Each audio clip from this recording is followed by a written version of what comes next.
Hello everyone, welcome to this new lecture. So let's have a quick recap that what we have discussed in the last lecture. So basically in the last lecture we have just enhanced our knowledge on decomposition reaction, and we come to know that what kind of reaction, okay, how we let the decomposition reaction happen.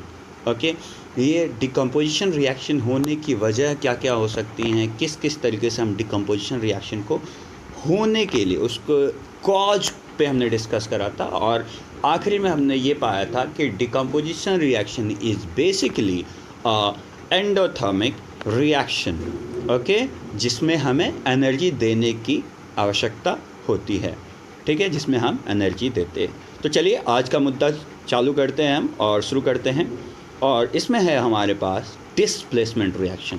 जैसा कि नाम से बहुत clear है कि displacement मतलब कुछ ना कुछ डिस्प्लेस हो रहा होगा, ठीक है। तो आगे हम देखेंगे, समझेंगे डिस्प्लेसमेंट रिएक्शन क्या होता है। बेसिकली वन कंपोनेंट डिस्प्लेस कर देता है दूसरे कंपोनेंट को, और जो मोस्ट रिएक्टिव कंपोनेंट होता है वो लीस्ट रिएक्टिव को या लेस रिएक्टिव को डिस्प्लेस कर देता है। सिंपल सा ये बात है। आप सिंपल सा, जिसकी लाठी उसकी भैंस, जिसके पास ताकत वो दूसरे को हटाएगा, तो सिंपल सा हिसाब है। तो आप जैसे याद रखना चाहें वैसे याद रख सकते हैं। तो चलिए यहाँ पे सबसे पहले हमारे पास एक्टिविटी है जिस पे हम बात करेंगे, एक्टिविटी 1.9। यहाँ पे हमें 3 आयरन नेल ले लेना है, उन्हें अच्छे से साफ़ सुथरा कर लेना है, उससे सैंड पेपर से उस पर जो भी जंग वंग है उसको अच्छे से साफ़ कर दीजिए। उसके बाद क्या करना है, एक टेस्ट ट्यूब ले लीजिए, जिसमें 2 टेस्ट ट्यूब लेना है, जिसमें दोनों में 10 ml कॉपर सल्फेट सोल्यूशन ले लेना है, जो कि बेसिकली ब्लू कलर का सोल्यूशन होता है, ओके। तो एक हमने क्या करना है, ये 2 टेस्ट ट्यूब लेना है, तो हम 2 टेस्ट ट्यूब ले लेते हैं यहाँ पे, ठीक है, और दोनों में हम ब्लू कलर का कॉपर सल्फेट ले लेते हैं। ब्लू कलर का हमारे पास ऑप्शन है, हम ले सकते हैं। चलिए, तो ब्लू कलर का हम कॉपर सल्फेट ले लिया हमने इसमें, ठीक है। तो जब हमने इसमें नेल्स डूबे, दोनों में नेल्स डूबा, एक नेल्स अलग रखा, 3 नेल हम लिया है ना, तो नेल एक यहाँ पे, एक नेल यहाँ पे डुबोया, एक नेल यहाँ पे डुबोया। ब्लू कलर का तो नेल नहीं होता है, आपको पता है नेल किस कलर का होता है, आप ध्यान रखेंगे उस कलर का, क्योंकि बार बार कलर चेंज करना पॉसिबल नहीं हो पाता है हमारे लिए, ओके। तो यहाँ पे हमने इसमें डाला, ओके, तो ये इसमें डालना नहीं था, दूसरे वाले में तो डालना ही नहीं था, एक को ऐसे ही रखना था, ठीक है, ऐसे रखना। तो और एक नेल एक्स्ट्रा हमने लिया है, ठीक, ओके। तो हमें क्या करना है, उसके बाद हम जब ने इमर्ज करके रखा, तो थोड़ी देर के बाद हम जब इस नेल को उसके बाद हम देखेंगे तो क्या होगा, now compare the colour of copper sulphate solution and iron nail, okay. इसके बाद जब 20 मिनट रखने के बाद इसको हम निकालेंगे, ठीक है। तो उसके बाद हम अगर ये खाली डब्बे से देखें तो ये बेसिकली थोड़ा बहुत ये लाइट ब्लूइश था, वो बेसिकली लाइट कलर का हो जाएगा, ऑलमोस्ट इसका कलर क्या हो जाएगा, फेड कर जाएगा पूरी तरीके से, और ये इसके कंपैरिजन में बहुत कम कलर इसमें रहेगा। जो ओरिजिनली ब्लू कलर का ये था, पूरी तरीके से ब्लू था, और इसमें बहुत कम लाइट हो जाएगा, आप समझें इसको, ठीक है। वहीं पे नील जो होगा बेसिकली ज़्यादा ब्राउनिश हो जाएगा, उस पर एक लेयर चढ़ जाएगा, ठीक है। तो हम ऑब्जर्वेशन, माफ़ कीजिएगा, ओके। तो what we observe, the iron nail become brownish, तो आयरन नेल क्या हो जाएगा, ज़्यादा ब्राउनिश हो जाएगा, और blue colour of copper sulphate solution fades away, तो वो कलर जो होगा बेसिकली फेड हो जाएगा। रिएक्शन क्या हो रहा है वहाँ पे, ये देखने की कोशिश करते हैं। तो हमने आयरन लिया, कॉपर सल्फेट लिया, तो ये फेरस सल्फेट फॉर्म हो गया। तो इससे हमें क्या पता चलता है, बेसिकली जो ये आयरन है, iron is more reactive than copper. तो उसने, आयरन ने क्या किया, आयरन के ज़्यादा रिएक्टिव था, तो कॉपर को बोला भाई तू इधर से निकल, मैं इधर इसके साथ रहूँगा। अब इन्होंने फेरस के साथ सल्फेट बना लिया, और कॉपर बेचारा साइड हो गया। तो जिसकी लाठी उसकी भैंस, अब आपको इसको जैसे याद रखना है वैसे रख सकते हैं, ठीक है। तो इन्हीं सब रिएक्शंस को करके हम रिएक्टिविटी सीरीज बनाते हैं, और जिसको हमने याद रख लेना चाहिए, और क्योंकि बार बार हम रिएक्शन करके चेक नहीं करेंगे कि कौन कितना ज़्यादा रिएक्टिव है। सो बेसिकली रिएक्टिविटी सीरीज तो हमें चैप्टर नंबर 3 में पढ़ना है, तो हम चैप्टर के एंड में एक बार रिएक्टिविटी सीरीज ज़रूर हम डिस्कस कर लेंगे, ताकि हमें ये याद रहे कि कौन किसको डिस्प्लेस करेगा।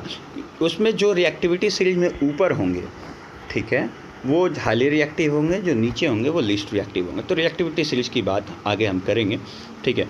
तो आगे चलते हैं, हम डिस्प्लेसमेंट रिएक्शन को डिफाइन जरा कर लें।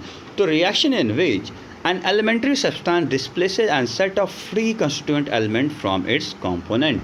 ठीक है, तो उसके कंपोनेंट से उसको फ्री कर दिया ना। देखिए यहाँ पे जो CuSO4 था, इसका कंपोनेंट एक कॉपर है, कॉपर को इसने ऐसे डिस्प्लेस कर दिया, यहाँ पे कॉपर बाहर आ गया बेचारा। ठीक है, तो यहाँ पे यही बेसिकली डिस्प्लेसमेंट रिएक्शन हमारा कहता है, जिसका डेफिनेशन हमने कहा और समझा। ठीक है, चलिए आगे देखते हैं। So what this reaction told us, तो basically this tells us that more reactive than us, okay, then Fe is more reactive than us Cu। Okay, मैंने ये बात कहा, that is why it displaces the copper from the sulphate. तो ये basically मैं आपको समझा तो देता हूँ, ये लिखने का मेरा मकसद ये होता है ताकि आप अगर नोट्स बना रहे हो तो आप सीधे इसका नोट्स बना लें और आपको फिर अलग से कुछ याद रखने की ज़रूरत नहीं है, अपने शब्दों में कुछ लिखने का ज़रूरत नहीं है। अगर थोड़ा बहुत आप लिखना चाहते हो तो लिख लें, उसके लिए मुझे कोई एतराज़ नहीं है। तो चलिए कुछ और एग्जांपल्स ले लेते हैं। यहाँ पे है जिंक, ये है कॉपर सल्फेट जो कि एक्वस फॉर्म में है, ये सॉलिड फॉर्म में है। जिंक ग्रैन्यूल्स ले रहे हैं, बेसिकली आप समझ सकते हैं जिंक सल्फेट फॉर्म हो जाएगा क्योंकि पता है जिंक इज मोर रिएक्टिव।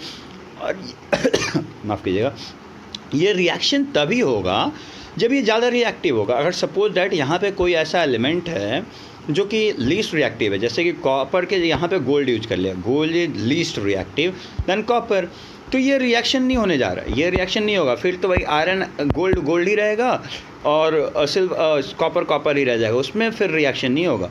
तो इस बात का ध्यान रखेंगे, जो मोर रिएक्टिव होगा वही हटाएगा।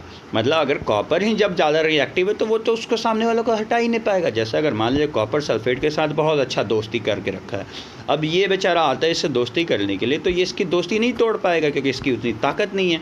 ठीक है, या आप जैसे समझना चाहें, जैसे इंटरप्रेट करना चाहें, जैसा एनालॉजी लगाना चाहें आप लगा सकते हैं।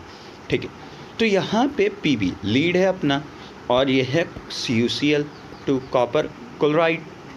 ओके, तो यहाँ पे PbCl2 लीड क्लोराइड फॉर्म कर लेगा और कॉपर रिलीज हो जाएगा सॉलिड। बेसिकली अगर ये सॉलिड है तो बेसिकली प्रेसिपिटेट नीचे आपके बॉटम में बैठ जाएगा वो। ठीक है, तो ये बेसिकली मैंने समझाया, कुछ एग्जांपल्स लिए हमने। ठीक है, अब बात करते हैं डबल डिस्प्लेसमेंट रिएक्शन की। अभी तक हम देख रहे थे ये एक ही कंपोनेंट था और ये इसको डिस्प्लेस कर दे रहा था, बट जब डबल डिस्प्लेसमेंट रिएक्शन में हम आते हैं तो क्या होता है यहाँ पे कि ये दो कंपोनेंट को डिस्प्लेस करते। यहाँ पे वैसे दो रिएक्शन साथ में होता है, साइमल्टेनियसली ये दो रिएक्शंस होते हैं। तो एक पहले हम एक्टिविटी करेंगे, उसके बाद अपने डेफिनेशन शुरू करेंगे। तो चलिए एक्टिविटी करते हैं हम। तो हमारे पास क्या है, सोडियम सल्फेट है जो कि बेसिकली एक वाइट सॉलिड है ये भी, और 3 ml of barium chloride solution. Barium chloride solution लेना है जो कि सॉल्ट है, तो बेसिकली वाटर में हम इसको डालेंगे। बैरियम क्लोराइड क्या है, एक सॉल्ट है जो कि वाइट टॉक्सिक है, येलो ग्रीन कलर का हो जाता है जब ये फ्लेम पे, जब इसे आग पे हम डालते हैं तो ये येलो ग्रीन फ्लेम देता है। ठीक है, ये थोड़ा सा इन्फॉर्मेशन ऐड ऑन करा है और बाकी आपकी मर्जी, आप इसे याद रखना चाहें तो कर लें। वैसे तो बैरियम क्लोराइड आप क्लियरली देख सकते हैं कि ये सॉल्ट ही है। ठीक है, चलिए आगे चलते हैं। Mix this solution, what we observe you can see here. Okay, so आप देखिए यहाँ पे। ओके, हम देखते हैं, फ़िलहाल के लिए ऐसे ही देखते हैं ताकि ऐसे ड्रॉ करूँगा तो दिखेगा, है ना। तो यहाँ पे देखिए सोडियम सल्फेट है, हमारे पास सोडियम सल्फेट है और बैरियम क्लोराइड है, दोनों एक्वस फॉर्म में, AQ है, देखिए ध्यान से।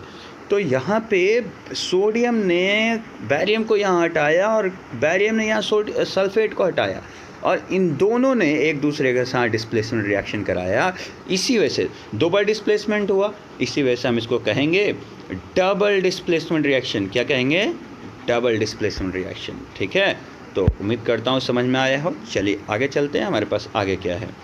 सो डबल डिस्प्लेसमेंट रिएक्शन क्या है, the reaction in which the exchange of ion between the reactants takes place is called double displacement reaction.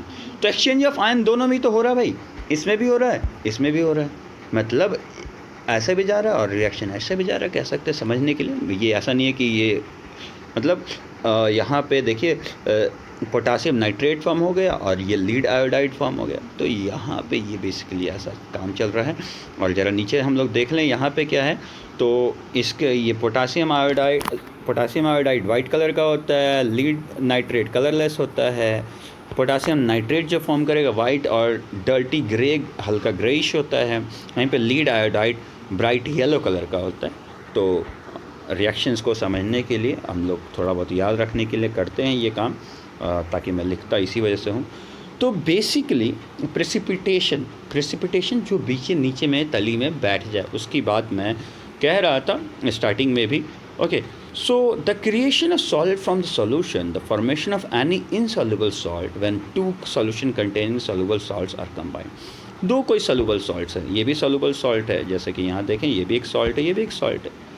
अब ये कोई एक इनसॉल्युबल फॉर्म करके और नीचे ऐसे बीकर ले लें, तो ये नीचे जाके ऐसे यहाँ पे जम सा जाए, ठीक है, बीकर में, ठीक। तो ये बेसिकली इनसॉल्युबल, यही प्रेसिपिटेट कहलाता है। ये जो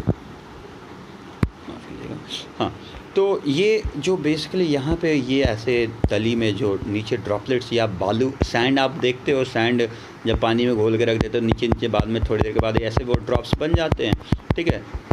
तो ये बेसिकली प्रेसिपिटेट है, आप कह सकते हैं याद रखने के लिए, ठीक है। तो यही प्रेसिपिटेट है। So that's all for today and see you in the next lecture, and hopefully the next lecture will be the last lecture of the theory part. Okay, उसके बाद अगर आपके पास कोई क्वेश्चन रहता है, क्योंकि मैं सोच रहा हूँ कि जल्दी से पहले चैप्टर्स पे काम करूँ, अगर in case you have any questions, so you can go to my Facebook page directly, or you can comment in the comment section. So just do ask your questions, okay? And जो मुझसे एक अच्छा question पूछेगा, मैं उसको अगले एक short out दूंगा अपने न्यू लेक्चर में, उसका नाम लिया जाएगा अपने लेक्चर में। That's all. See you. Bye bye. Take care. And keep following this video, and do subscribe. Please do like, share. Okay. That's all. Bye bye. Take care.